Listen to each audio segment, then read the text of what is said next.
Good morning. Welcome to More Television Network. I'm your guest host, Colette Martin. It is a pleasure to come back to More Television Network and to interview one of our authors. She is Carol White, and we're going to let her in so she can tell us about herself. So please welcome Carol White.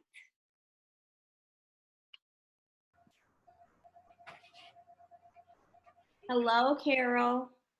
Hey, How are you? I'm good. I'm coming right there. Hold on. Okay. Um, so once again, welcome to More Television Network. Um, Thank you, thank you, thank you. I was just trying to do the last bit of beauty, that's all. oh, well, we're filming now. Oh my goodness. Hi, everybody. Yes, there you go. So, how are you this morning? Oh, life is beautiful. Life is wonderful. And I am so glad to be here with you, Colette. Thank you for having me. Oh, well, thank you. And also, thank you, Dr. Moore, for having me be a host guest. Yes, looking beautiful. I love that necklace. That's adorable. Thank you, thank you. I picked this up a couple years ago from one of the shops that I have to make myself not frequent. Oh, yeah. We all have those. Oh yeah, yeah. But it's I love a piece that says something. Well, that does say something. It's beautiful. I love Thank it. you. Thank you so much. Well, happy Monday, everyone. Yes, today is Monday. We're going to jumpstart our week with a fantastic lady named Carol White. She is an author, and I'm going to let her continue to tell you about who she is. So, Uh, Carol, who are you? all right. Well, I guess the floor is mine. Hello, everyone. My name is Carol White. I am an author. I am a publisher. I am also the owner of MHB Publishing LLC. I got started writing um, or in the publishing writing business when I wanted to publish my mother's book that she had written prior to her death. And all of a sudden, I just felt the need to write. I had a couple of things go on during the process of getting her book out into the world that made it necessary for me to have to say what was on my heart. So I said what was on my heart, and I have been continuing to say what is on my heart ever since. Very good. Very Yeah. good. So, So what more do they need to know about me? Let's see. Prior to becoming an author, I was a 29-year veteran of the Chicago Police Department. okay. Yeah, that's an interesting Yeah. interesting switch. But I'm happily retired now. Um, let's see, and I enjoy what I do. I enjoy what I do. I went from writing fiction about dysfunction to helping people develop strategies to dissuade their dysfunction or to minimize their dysfunction, or rather the toxicity that creates the dysfunction. So it's been a journey, and I have been loving this journey every step of the way. There you go. So, are you still in Chicago? Yes, I am still in Chicago. Okay. Yes, I this for all of the bad that they say happens in Chicago. I tell people to look at it this way. If you think about how people categorize African Americans, Black people, Mhm. what they say, the bad that they say about us is only maybe 10% of the Black population. The rest of us are hardworking, tax paying, home owning, God fearing, Johnny Law. citizens. Yeah. But you don't hear about us. You hear about the negative. Mm-hmm. So it's the same way with the police. Now, the police should put themselves to a higher standard because their job is to serve and protect. But you're hearing more negative. But if you do a one-on-one, you're going to see far more positive. That's good. That's my personal belief. That's good. And congratulations on not only having the guts to be a Chicago police officer, but to retire and, like you said, happily retired and to start your new journey. So congratulations on that. I love hearing success stories. I don't care what career you're in, but to know that you accepted that hard task. I know as a former educator, that's a hard task, but to put your life on the line, day in and day out, you are just honored and commended. So congratulations and thank you for your service. Oh, thank you so much. And as an educator, you have my undying respect. You do. Because the thing is, I think people don't understand. We see more than they hear about. Oh, definitely. Oh my gosh. So when we're looking at the situation, we can look at it from, okay, wait, stop. Mm-hmm. Not quite. Here's the part you're missing. Yeah. So that's true. But well, I'm dealing with those babies every day. God bless you. I've left education, so I'm a full-time entrepreneur. So and I own my own business. So and I think COVID alerted families to understand what teachers really do. Listen. It was like almost a private giggle. And it's like, so everything we want to see you about that you didn't want to come into school, you got it at home. Yeah.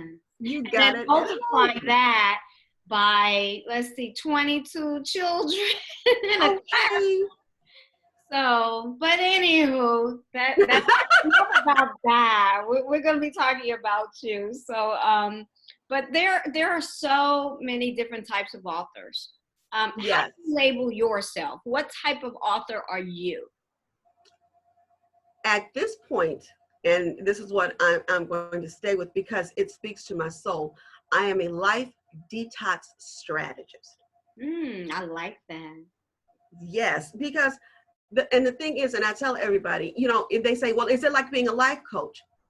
It's similar, yes. But my thing is, I'm not going to tell you how to live your life. That's not my job. I don't have the right to tell you how to live your life. What I can tell you is, this is what I see.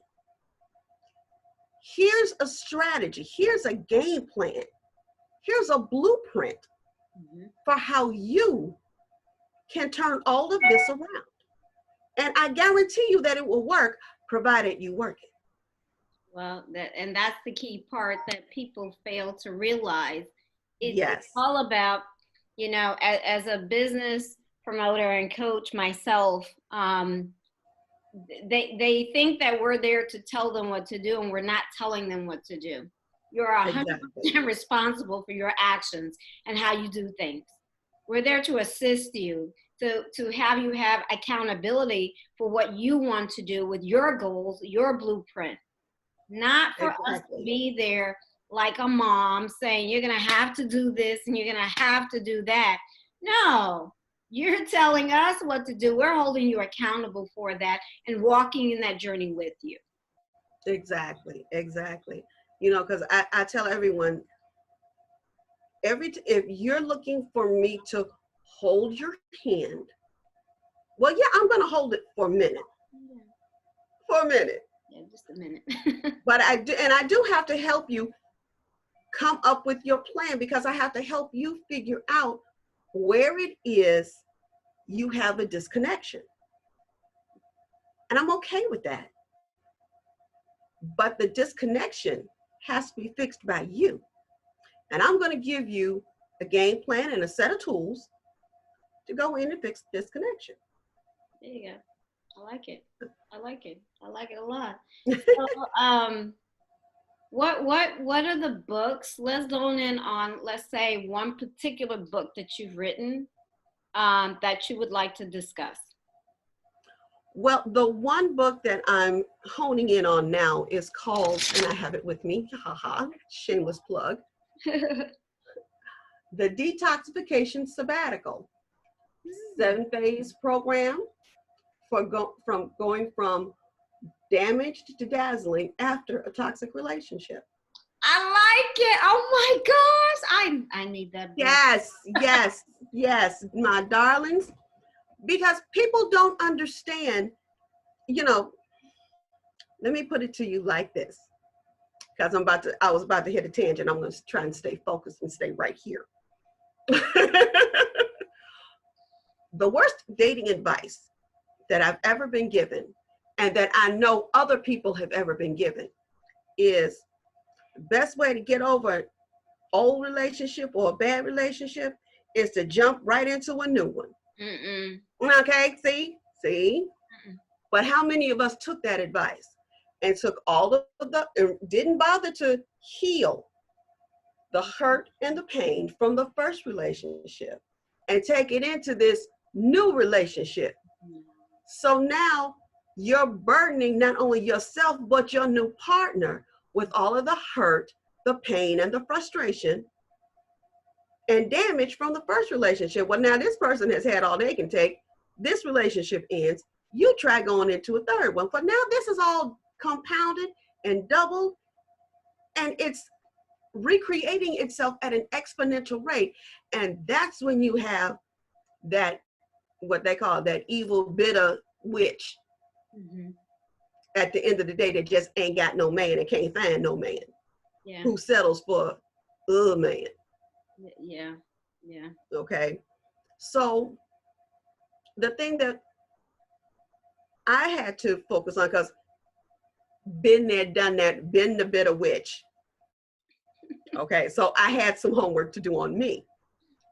So the thing is that you can't go into a new relationship. You've got to stop. Yeah. And you've got to take time, however long it takes you, to resolve how you feel about the first relationship.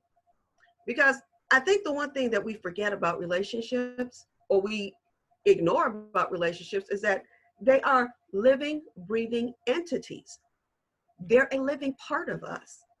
Mm-hmm. Because we describe relationships as growing, evolving, developing, maturing. Only living things do that. Yeah. So once the relationship ends, in effect, your relationship has died. You're going to have to grieve the loss of the relationship. You have to grieve the death. And that takes time. Just as you would grieve the death of your mother, your father, your sister, your puppy, your cat, you have to grieve the death of your relationship. It's almost like, and that's something that I've never done, is go from like, well, I'm not going to say never. You go from one relationship to the other, but when you have like a long relationship and it was that deep love and it broke apart, you don't go from one relationship to the other. It's like, and I put this in my mind, you're bringing that baggage. Exactly, the bag lady.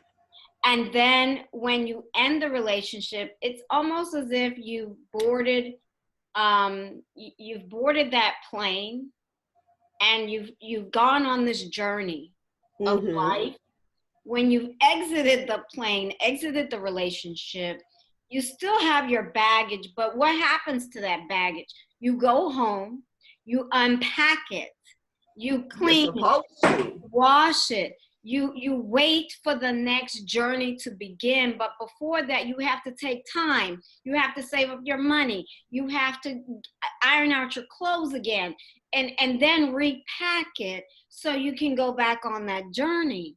And a lot of times people don't remember that you have to unpack and then wait, because the clothes have to be Exactly. washed, they have to be dried, you have to get the money for the next journey, and then you can go. You don't take them same dirty clothes. But they do all the time. And men and women do this. Women, men, everybody does it. And People forget, because they're like, oh man, you don't have to worry about that. All you gotta do is go get another girl. You'll be okay. Yeah, but see, this man's been damaged. yeah. Okay, that woman's been damaged. So now this damaged individual wants to come in to a health and try to build a healthy relationship. Damaged people can't build healthy relationships. Yeah, it's like wearing the same dirty Dirty clothes. draws.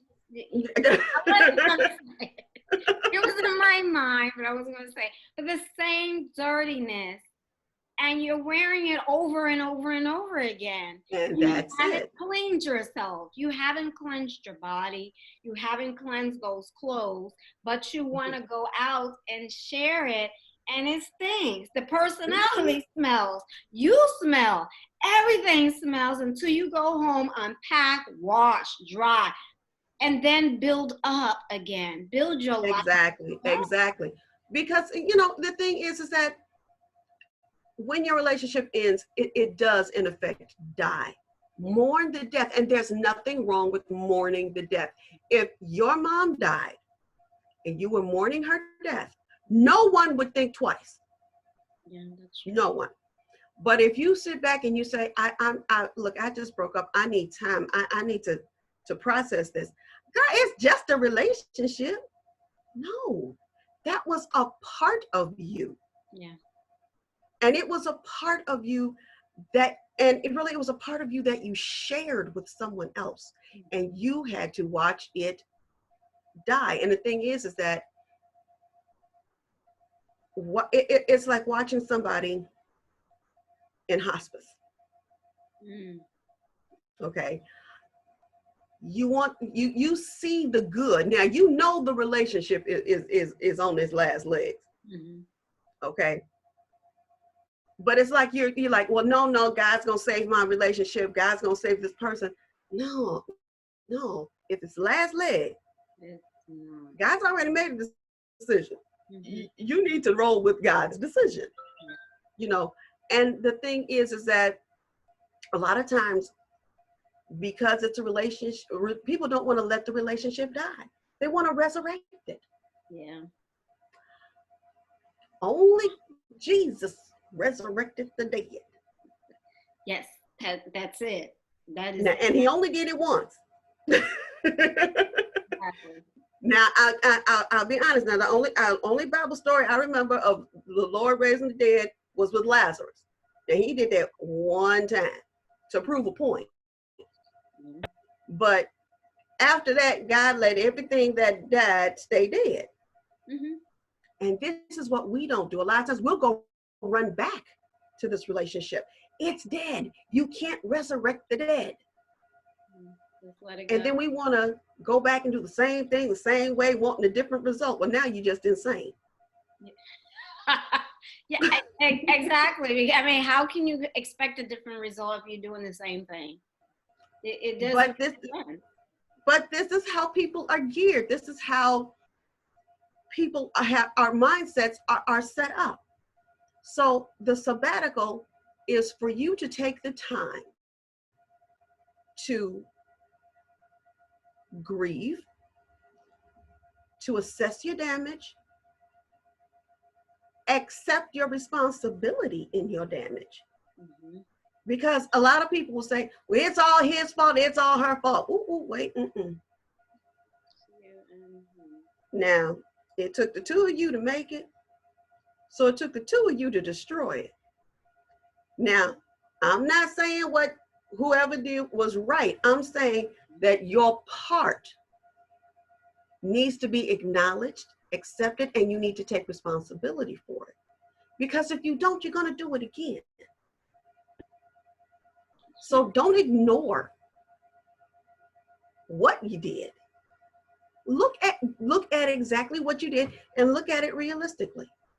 Yeah, because a lot of times, especially as women, we want to stay in a relationship. We know what's going on. We see what's going on. You accept the not everyone, because I know they accept the emotional abuse. They accept the physical abuse. They accept the social abuse. And it's like, at what point do you draw that? Everybody has that little invisible line, and everyone's line is different. But you still exactly you don't accept what's being seen right in front of you. You don't accept what you know is wrong because you try to dismiss it. And that's a problem I think that women have, is the fact that you want to always accept things that you see it's wrong, you feel it's wrong, and it's like, well, I don't have any other choice. You always have choices. That's true, but now there's also a reason for this particular mindset. I call it the scent of desperation. Now, the first thing is, before we get to the scent of desperation, we have to understand where our thinking about relationships comes from. Yeah. We're taught how to relate to people and how to make people relate to us by our family, our siblings, cousins, friends, media, social media.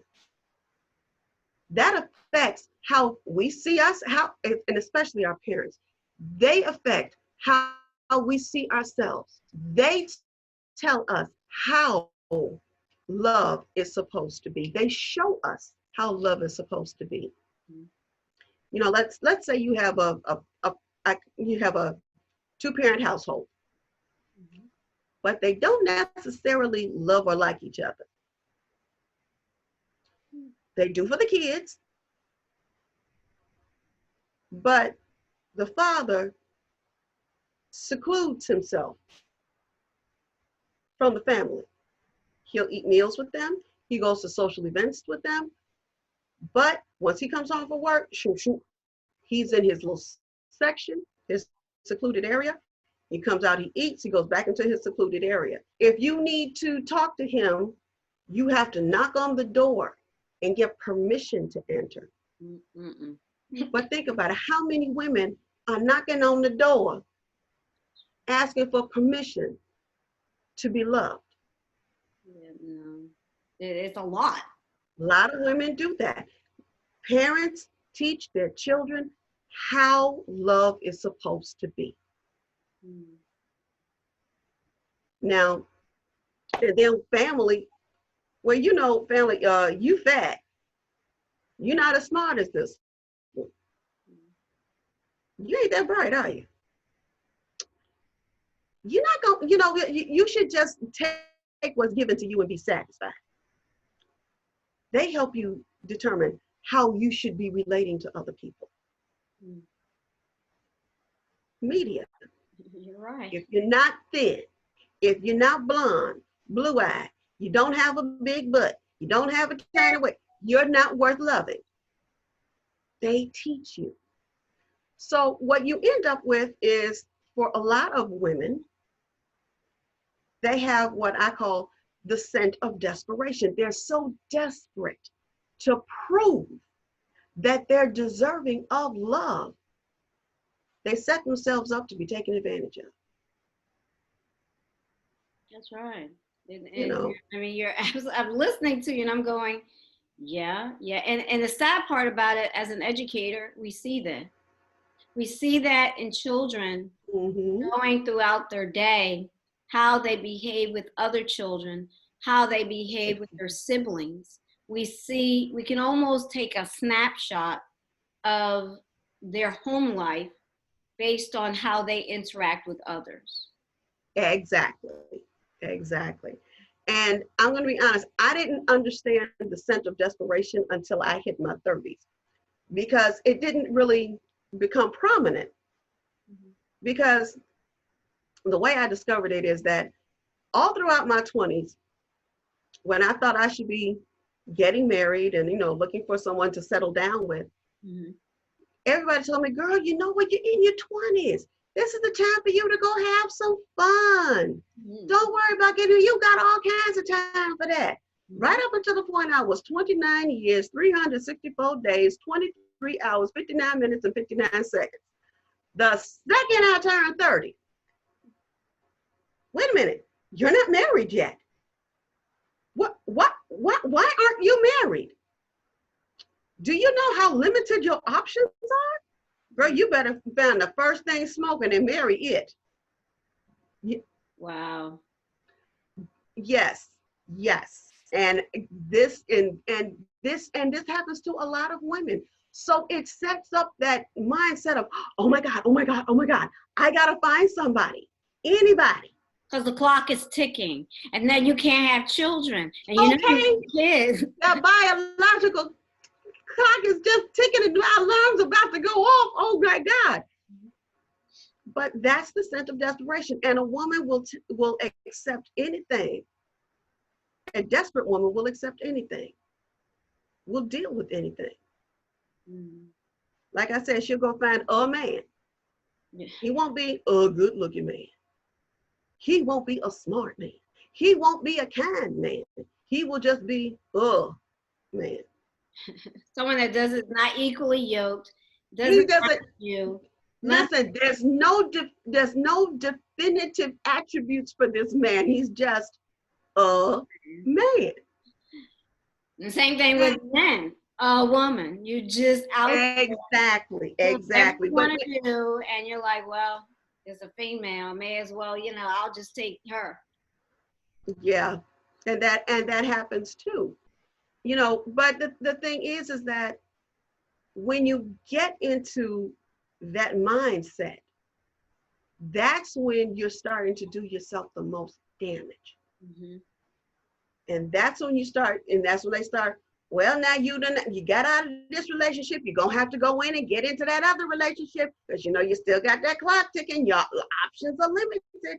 And the thing is, there's no such thing as limited options. As long as, and I'll say this, I know that a lot of people may not be Christian oriented or faith based, but as long as God puts breath in your body and God determines that you are worthy of his love, you are worthy of his time, you are worthy of everything that he has given you, he will send a man your way. And all you have to do is to prepare yourself for the man he's going to send to you. You don't have to go find him. It's not your job.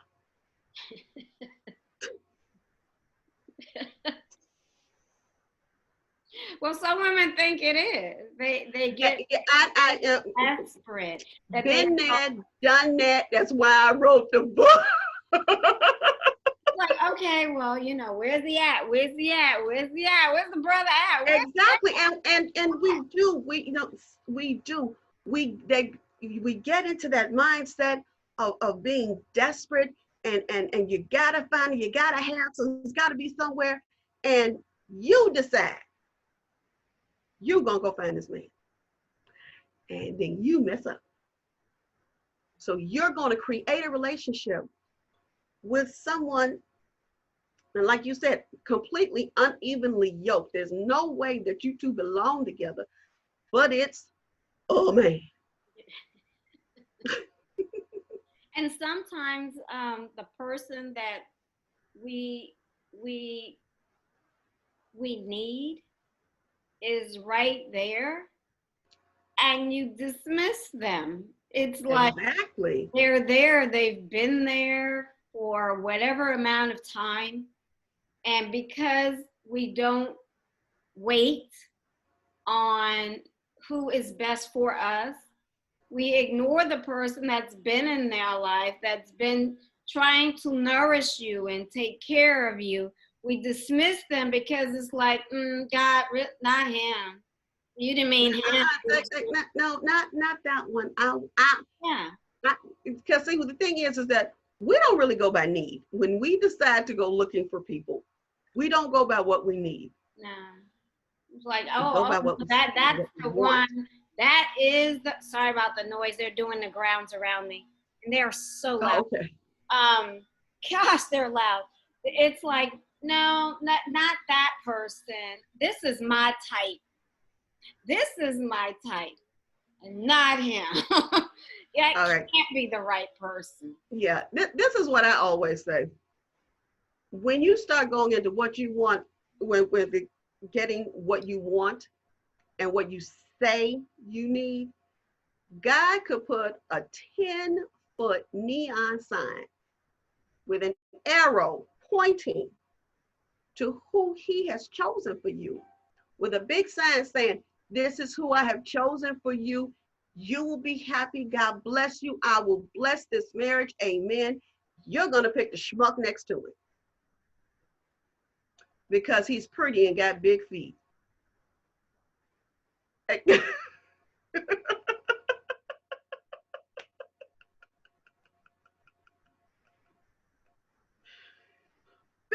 and the thing is, he will have nothing that you need.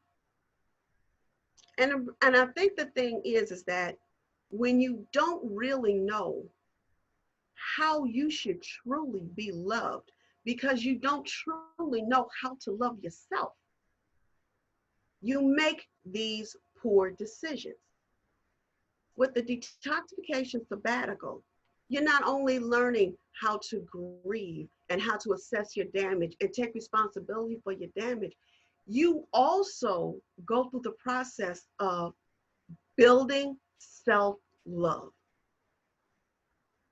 Because it's very important to handle the damage. Well, now if you're going to rebuild, and you have to rebuild, you've got to rebuild on the basis of, I love me. I deserve love, but this is how I want to be loved. A lot of women don't know how they want to be loved or how they should be loved. They have to, this is a relearning of who you are.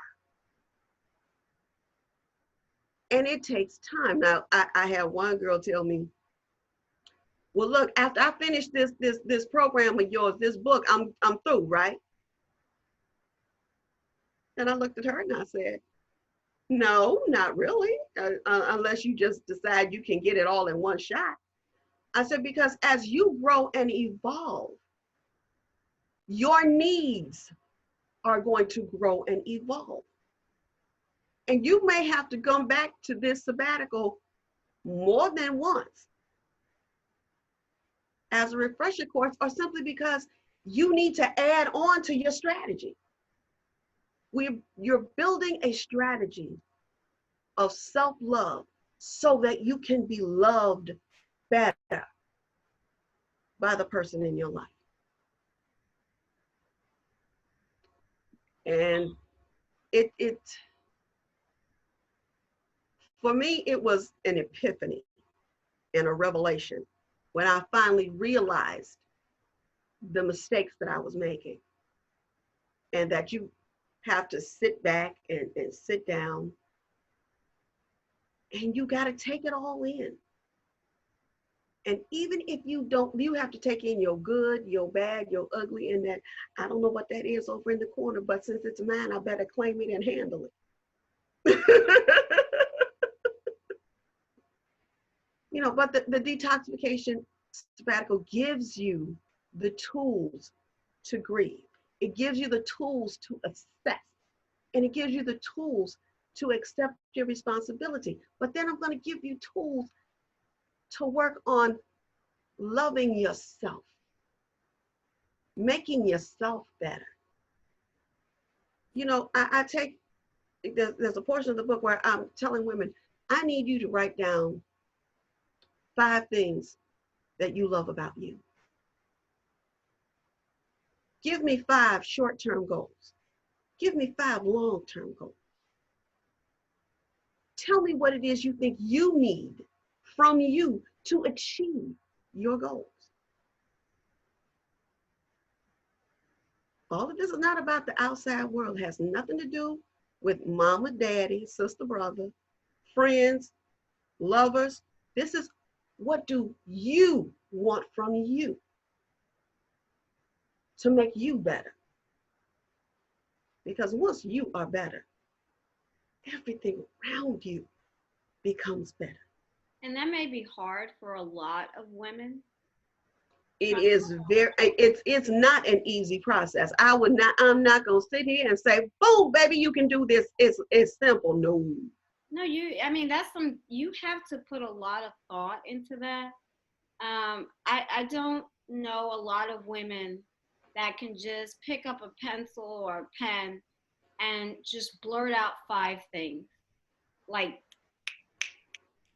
that. Yes. It takes deep thought into coming up with that list. Exactly. And if it's not a deep thought, then you're doing that surface listing. This is what people told you. This is what society told you. This is what social media has told you, and you actually have fed into it. And yes, you internalized all of it. Mm-hmm. You did. Now, the thing is, I have in here, we were talking about lists. First list, when I tell them to start list building, is tell me 10 things you love about you. Mm. Then tell me 10 things you don't like about you. Give me a list of 5 things that you would change about yourself. Mm. Give me a list of personal goals that you want to accomplish. List of career goals. Now, that's a lot of information for people to come up with. And I don't think you need to come up with it right away. You have 10, now people can tell you 10 things that they love about yourself right off the bat. Oh, I love my butt. I love my eyes. I love my this. I love my that. I love my character. I love that. Great. What don't you like about me? What? You have, there's a lot of information about yourself that a lot of people don't realize that they need in order to come up with a strategy. Because like when I start talking about career goals, you have to love yourself to make a career for yourself. Mm-hmm. And no one from outside is going to make this career for you. But people from outside will derail your train to get to your career goals. Exactly, most definitely. So now, loving yourself means when you decide that you're going to pursue this career goal, and the outside says, you don't need that, or I don't believe you can do that, that's when you have to tell the outside, this ain't your business. Mm-hmm. This is about me. And sometimes, like my mama always told me, there are a whole lot of things you don't need to tell people. Yeah. Yeah. And a lot of times part of loving yourself is knowing when to keep your mouth shut. Mm. You don't have to tell everybody everything. Mm-hmm. When you hear people talking about you, smile. Wave goodbye, back away slowly, and go handle your business. Yeah. They call it a day. Yeah. But there's this hierarchy of love that we tend to ignore. The top tier is love of God. Mm-hmm. Second tier, love of self. Mm-hmm. Third tier, love of family. Bottom tier, love of mankind. Now, the thing is that a lot of times we will miss a tier. Now, we love God and we love our family, but we don't have self-love, you missed a step. How can you love your family if you don't love yourself? Exactly. Got exactly. You can't love mankind if you don't love yourself. Mm. Loving God, great, but before you can love your family and before you can love mankind, you've got to love you. And So it's all entwined. I mean, if you love God, then you know what God expects, especially if mhm, you're reading the Bible. And yep, when you take that information and you try to love yourself, then you know that love of self is extremely important because he's the one that created us. And then you take that and you pour into your family with the kindness and love, and know that God is the center of your life. He's the core. And then when you take that and place it in your career, your community, people want to tend to, well, I hate this and I hate that and I hate them and I hate this culture. But what happened to your love of God? God doesn't have that. That's not in the Bible. That God didn't say, you know, you like this particular group, but you hate that particular group. And they exactly. kind of to connect it with, well, that's what God has planned. No, no, no. I know what you're saying. You know, how did I say this? Somewhere I can't remember the movie I saw. God bless America and nobody else. Yeah. Okay, you can't do that. Okay, or let's just bring it more personal. You have the let's just go there. The Ku Klux Klan. Mm, They're faith-based, mm, but they hate blacks, Jews, Catholics, mhm. immigrants. I'm not sure. Faith-based. I don't know what faith they're on. That's the problem. I don't want to know. I do not want to know. But it's not what I believe in. I don't know anybody else that does. But you know what the thing is that they're not the only group that's like that. They're, you know, all of the white supremacy groups are like that, but their whole premise is I don't have to love everybody as long as I love my own. It's not the way it works. Mm. Well, maybe The God gave the, them a different message. say what? Maybe God gave them a different message than they gave the rest of the world. I'm not touching that one. But I, but the thing no, and the thing is that God, the thing is, you know what? God gives us all the same directives exactly. to love others as we would love ourselves. That's the directive. Maybe that's So the problem. That's the problem. Once again, it goes back to what you said, love of self. loving yourself. If you don't love yourself, how are you capable of loving your family, capable of loving the community? You can't. And that's the problem. There is no love of self. That's the missing level. That's the missing piece. That's the missing piece, and it's a missing piece on for everything that we're talking about. For any relationship, Mhm. not just a man to woman, the intimate relationships, but social relationships. If you don't love yourself, you can't love anybody else. So if we, you know, if I could get my, you know, get a panel of, you know, white supremacists, we could go through this whole detoxification sabbatical. Would it work? I don't know, because you have to want to implement the strategies that are here. And this is for anyone.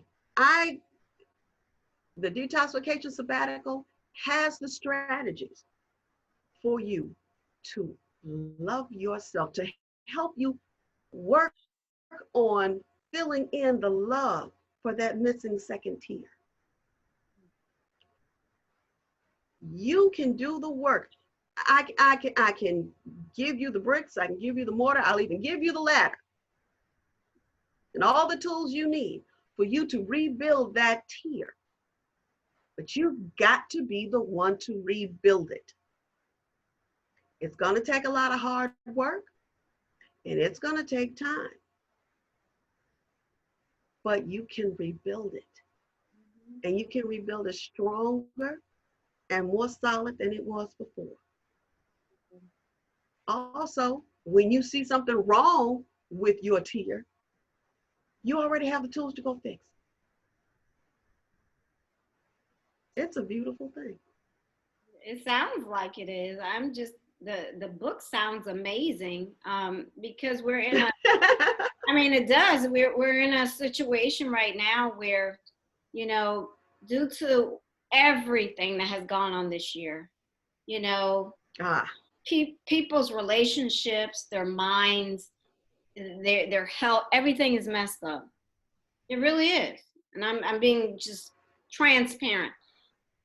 Things are yes, messed up, and there has to be something out there, just like your book. There has to be something out there, some people that are able to help us put ourselves back together. And because a lot of people have literally lost their minds.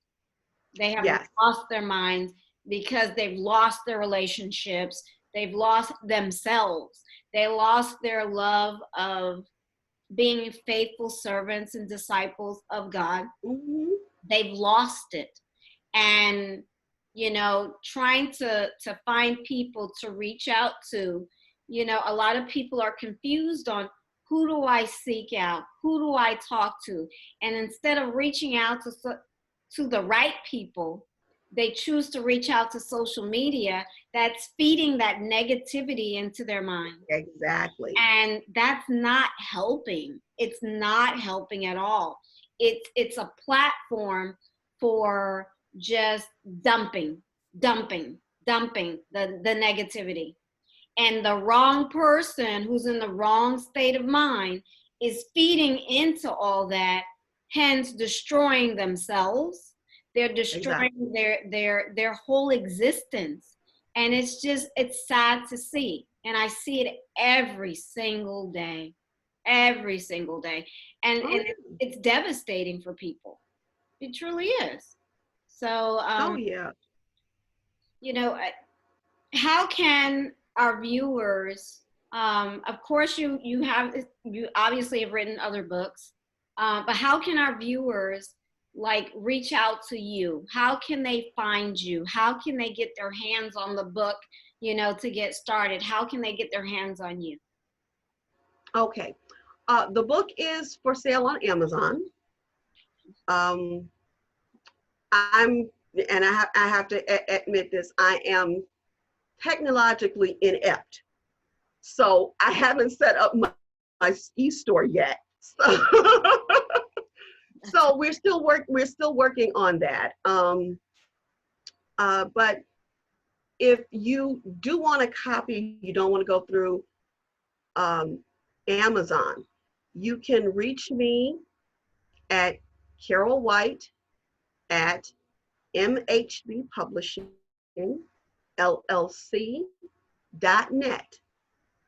I will be more than happy to get you an autographed copy for the cost of the book, shipping and handling. I can be reached on Facebook. My personal page is Carol White. I have a business page, MHB Publishing LLC. I am on Twitter. I believe I haven't been on Twitter for a minute, but I think it's Life Detox Diva. I would have to, but I'll have to check on that one. And I'm on Instagram. So there's many different ways that our viewers can get a hold of They can just come on and talk to me. you. And also I am formulating a class Okay. for the detoxification sabbatical, because can you buy the book and do it yourself? Yeah. Does it help help to talk to someone and talk your way through this? Absolutely. So there will be a class coming up in the next several months. That's good. That's good. So just keep it posted. I will make sure that everyone knows about the class. And it's, what I want for the people who read my book or take my class, the come away that I want you to have is that you are worthy of love. Most importantly, you're worthy of self-love. And as long as you love yourself, others will love you as well. And those that don't love you don't matter. Exactly. That is just the stamp of it all. And I think people they forget that. They forget that it is about loving yourself.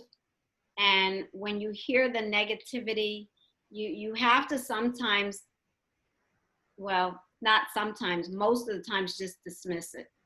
Exactly. Unless it's the good, healthy criticism that you need to hear, as opposed to the bad negativity and criticism that you should not be listening to, because there is a major difference. Right. So yes, just that's the stamp. It doesn't matter. What does matter, if it's feeding into helping you grow, that's the part that matters. If it's not helping you grow, that's the one, people and things that you sometimes have to dismiss. Exactly. When we start talking about what people say to you, and a lot of times they may need to say something to you, but it's always the way that they say it, how you perceive what is being said to you. There's an anecdote that I use. There were two kids who were playing in the backyard. They decide to climb up a very high tree. A storm comes. These kids are trapped at the top of the tree. Both parents come out and they see their kids in the tree. One of the parents yells out, "Timmy, hang on." Timmy hangs on, just like this. The other parent said, "Johnny, don't fall." And in the next instant, this boy falls. He wasn't hurt, scratches and bruises, but the storm passed as quickly as it came. Tommy climbs down. Parent asked Tommy's parent, "Why is it that you got your child to not fall, but my child fell down?" He said, "Look, I gave my child a directive. Hang on. You told your child don't fall. In order for him not to fall, he has to envision falling so that he can prevent the actual fall." It's all in how you say what you say. It's delivery. Exactly. It's the delivery, and yes, like I said, in education, we see a lot of things. And once again, it's the delivery. Exactly. It's like, well, I don't understand. How come they do this? Once again, it's the delivery. Exactly. From the top people, to the bottom. Right. And people understand things differently. That's why I tell people, when you're doing the sabbatical, it's an individual process. I can hold the class, but I'm not expecting everyone in the class to come up with the same stuff in the same way at the same time. Mm-hmm. It's different for everyone. So when I can have a class of 30, but I'm coming up or going to help to develop 30 different strategies. I'm not going to make anybody fit into a box. There is no box. There's you and what you need. And that's how we handle the sabbatical. It's based upon your personal need. Very good. And once again, that's extremely important. So We're going to wrap up our session with Carol. All right. Um, the, just hopefully you're able to take these golden nuggets that she's given you and utilize them. Just she's put it out there for you. She's giving you her contact information to make sure that you are a better version of yourself. So reach out Exactly. to her. She's on Facebook. She told you Instagram. She got part of her Twitter handle. So just reach out. Once again, this is something that is able to help you grow as a person, as an individual, Yes. and And one more shameless plug. there you go. No, please, please. There you All go. right, this is the Detoxification Sabbatical, a 7-phase program for going from damaged to dazzling after a toxic relationship. Oh, also, it's in large print. So for those of you that say, well, I can't read, no, yes, you can. You have no excuses now. None. No, no. None. The only excuse you can give yourself is, I don't want Yeah, yeah. And to. that really is not an excuse. I think that's out of fear. Fear Well, that you know what? And the thing is that we're all scared. Everybody is scared yes. of something. But you have to decide what you're most afraid of. Mm-hmm. Are you afraid of growing into a new and better version of yourself? Or are you afraid